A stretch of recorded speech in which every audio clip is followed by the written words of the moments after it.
ইরানের নজিরবিহীন ক্ষেপণাস্ত্র ও ড্রোন হামলায় জর্ডানে মোতায়েন করা যুক্তরাষ্ট্রের অত্যন্ত শক্তিশালী ও কৌশলগতভাবে গুরুত্বপূর্ণ একটি রাডার পুরোপুরি ধ্বংস হয়ে গেছে।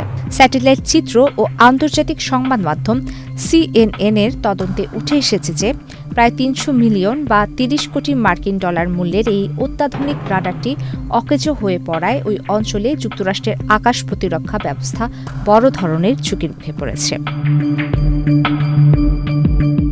জর্ডানের মুওয়াফাক সালতি বিমান ঘাঁটিতে মোতায়েন করা AN/TPY-2 রাডারটি ইরানি হামলায় বিধ্বস্ত হয়েছে।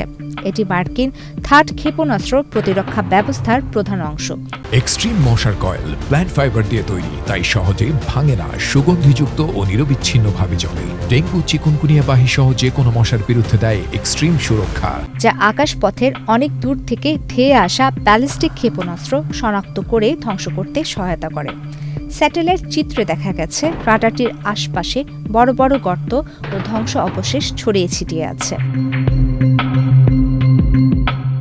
CNN-এর বিশ্লেষণ অনুযায়ী কেবল জর্ডান নয়, সংযুক্ত আরব আমিরাতে রুয়াইস ও সাদার এলাকায় থাকা থার্ড রাডার স্থাপনাগুলোতেও সফল হামলা চালিয়েছে ইরান।